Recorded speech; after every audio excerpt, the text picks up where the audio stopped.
शहबाज शरीफ सिर्फ और सिर्फ जनरल आसम मुनीर की एक कठपुतली और दहली है।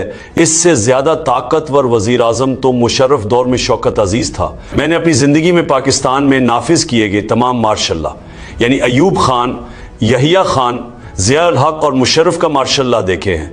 यहिया खान और ज़िया उल हक का मार्शल लॉ पाकिस्तान की तारीख का बदतरीन मार्शल लॉ था, जिसमें जमहूरियत को बिल्कुल रौंद दिया गया था। मुशर्रफ इस हवाले से कदरे लिबरल था। जो कुछ आज मुल्क में जमहूरियत के नाम पर हो रहा है, इसका मुआजना सिर्फ और सिर्फ यहिया खान के दौर से किया जा सकता है। मार्शल लॉ में सबसे पहले जमहूरियत, आज़ाद अदलिया और आज़ाद मीडिया का गला घूंटा जाता है ताकि आमर की गलत कारियों पर कोई भी आवाज़ बुलंद करने वाला ना हो। आज़ाद मीडिया चूँकि तनकीद करता है, इसलिए इसकी आवाज़ बंद की जाती है। अदलिया क्योंकि गलत फैसलों पर एक्शन लेने का हक रखती है, इसलिए इसके इख्तियारात भी सल्ब कर लिए जाते हैं। आज इस जमहूरियत की आड़ में नाफिज इस मार्शल लॉ में ये तमाम फस्ताई हरबे बदरजा तब मौजूद हैं।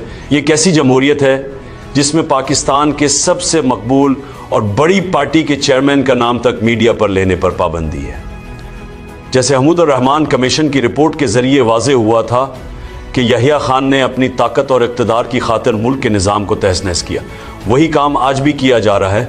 फार्म 47 की बोगस और फ्रॉड हुकूमत को बचाने के लिए तहरीक-ए-इंसाफ को मुसलसल कोचला जा रहा है और मुल्क में जमहूरियत, कानून की हुक्मरानी और अदलिया की आज़ादी का जनाजा निकाल दिया गया है। शहबाज शरीफ सिर्फ और सिर्फ जनरल आसम मुनीर की एक कठपुतली और दहली है। इससे ज़्यादा ताकतवर वजीर आजम तो मुशर्रफ दौर में शौकत अजीज था, क्योंकि कम अज़ कम तब इंतखाबात में इस सतह की धांधली नहीं की गई थी जैसी फरवरी 2024 में की गई। धांधली की पैदावार फार्म 47 के सहारे खड़ा नाजायज़, लेकिन नातवां तोड़ा दरअसल हुकूमत के नाम पर एक ढबा है। अलकादर ट्रस्ट का फैसला सिर्फ और सिर्फ पिछले केसेस की तरह मेरे ऊपर दबाव डालने के लिए लटकाया जा रहा है, मगर मैं मुतालबा करता हूं कि यह फैसला फौरी तौर पर जारी किया जाए, क्योंकि जैसे पहले इद्दत केस और साइफर केस में आपका मुंह काला हुआ, अब भी वही होगा। अलकादर केस बिल्कुल एक बोगस केस है जिसमें दूर दूर तक कोई मेरिट नहीं।